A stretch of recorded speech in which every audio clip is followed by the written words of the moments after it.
Alright, welcome back everyone. Appreciate you all being here today. We're heading back to everybody's favorite boot, and that is Italy. We are checking out the top 10 things to do in Venice today.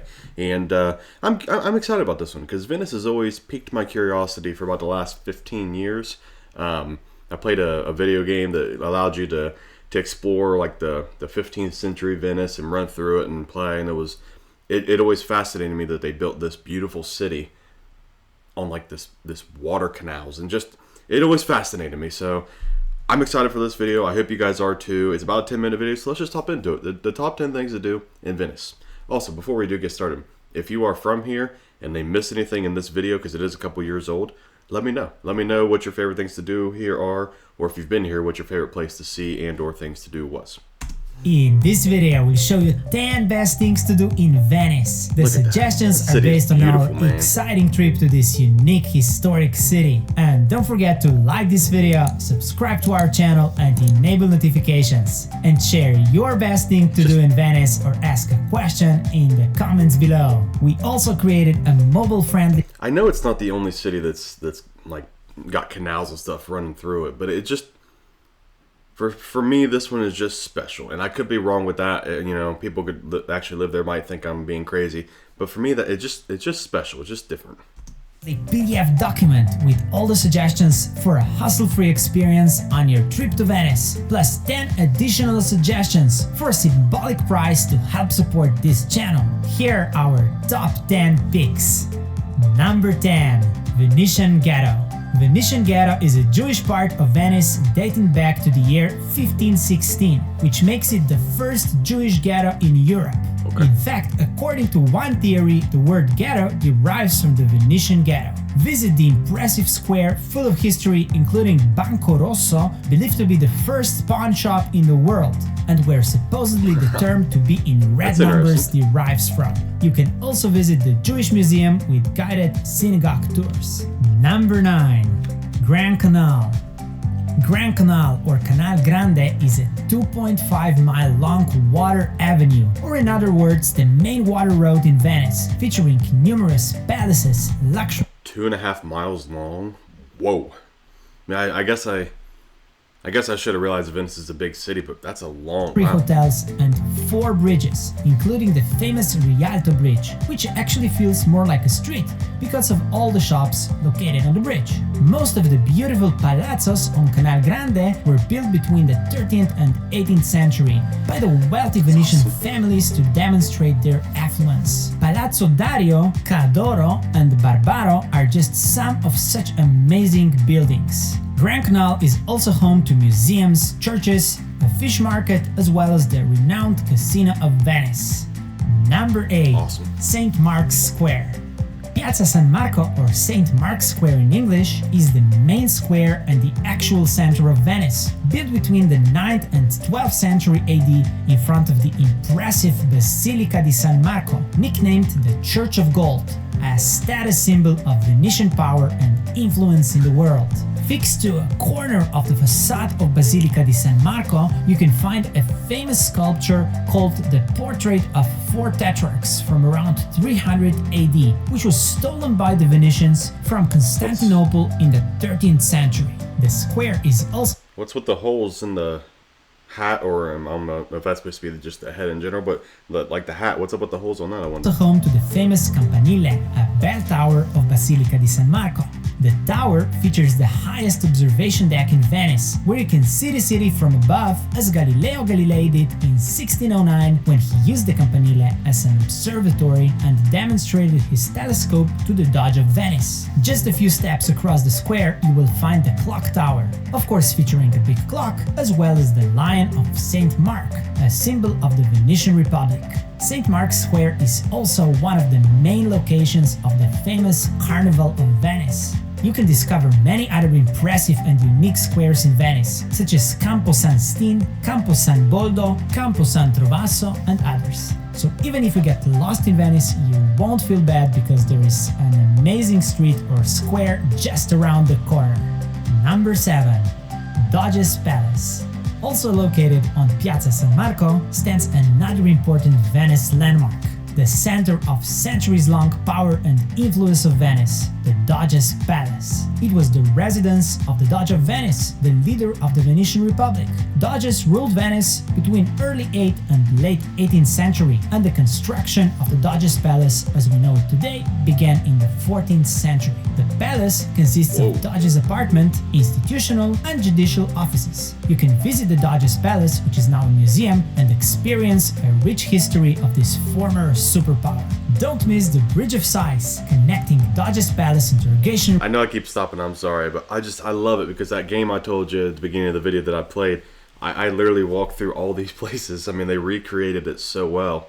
I walked through all these places and it just fascinated me, and it's just fascinating here as well. Room to the new prison. The bridge supposedly got its name because the prisoners would sigh at the beautiful Venice one last time before being taken to their prison cells. Number 6. Crypt at San Zaccaria Church. San Zaccaria Church, located close to the St. Mark's Square, houses a very special attraction. In the basement you will find a crypt where many of the Doges of Venice were buried.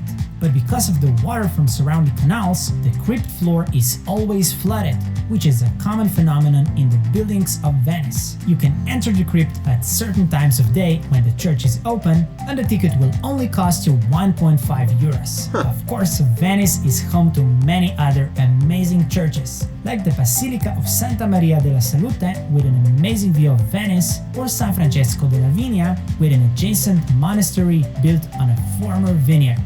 Another great hidden gem to discover in Venice. Number 5.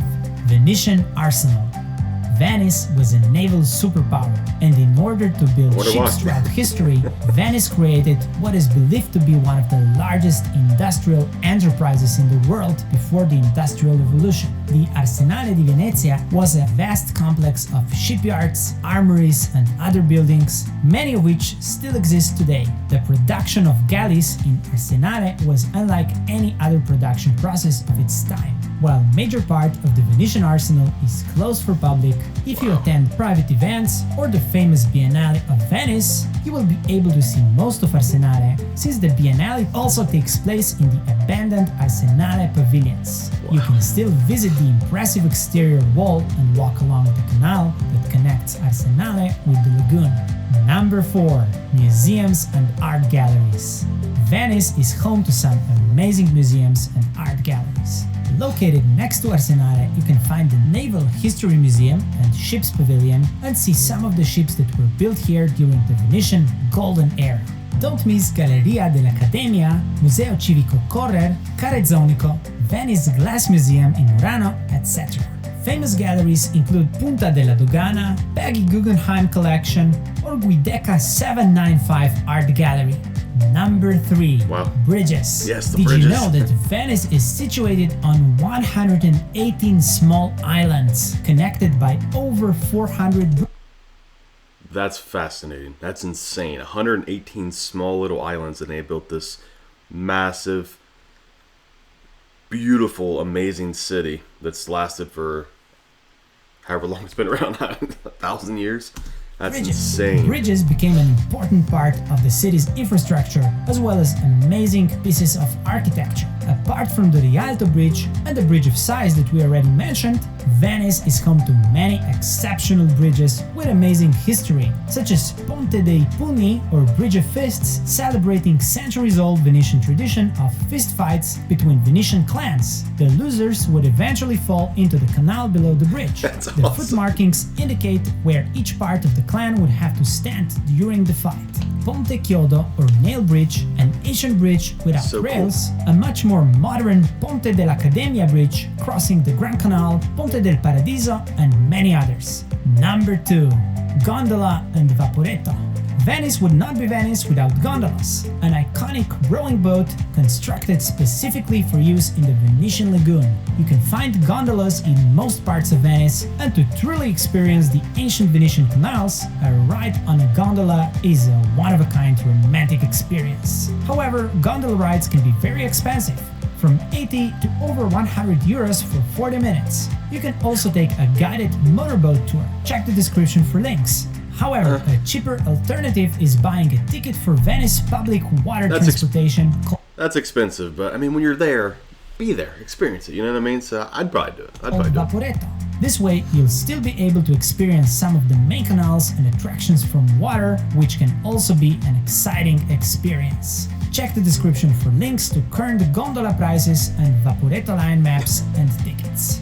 Number 1. Surrounding islands. Venice is located in the Venetian lagoon, consisting of over 100 additional islands, some of which can be easily reached by Vaporetto. The most important islands include Murano, famous for glass-blowing factories of the world's famous Venetian or Murano glass. You can visit one of many glass factories, and for a couple of euros you can even experience live glass blowing and glass making. Island of Burano, located further away, is known for incredible colorful facades and beautiful lace products, and can be a very exciting addition to your trip to Venice. Other interesting islands include a quiet Torcello Island, San Michele, home to impressive Venetian cemetery, or Sant'Erasmo Island, also called the Garden of Venice. We created a mobile-friendly PDF document that you can store offline on your phone, covering all places in this video, including maps, links, opening hours, and other information, plus 10 additional attractions, so that you can avoid the hustle and stress when you're in Venice. Get yours for a symbolic price. And all right, looks to be the end of the video right there, and wow. Venice, honestly, it just seems magical to me, and I might be just because I have that old love, like I said a couple times already, playing that game, but it just seems so fascinating, so magical to me that they built this masterpiece on all these little islands, and you can walk through it, you can ride through it with boats, you can get anywhere you want, and there's just so much art and museum and history and culture, and it just looks like an amazing area to see. So it's definitely up there in my areas, and that says something, because I'm being honest with you, I'm not a massive water guy. Like, I don't mind swimming pools and little creeks and stuff like that, but when you get into the water that's too deep for me to step up in, and or I can't see the bottom of, I get just a little sketchy. So that should say something to you Venetians out there if I want to come visit your city that's surrounded by nothing but water. and I want to come see it, because it's just, I'm just not a water guy, and it had a bad experience with it, and I can't get it out of my head for some reason. So thank you all so much for joining me on this video. I think this one was super good for me, and I think Venice is just an amazing place. So let me know if you've been there before, what he may have missed, and you know what he might have on there that might be a little overrated, something like that nature. You know, just leave a comment down below on what you guys think of what he said, and yeah, thank you all so much for being here, and we'll see you guys on the next video. Bye, guys.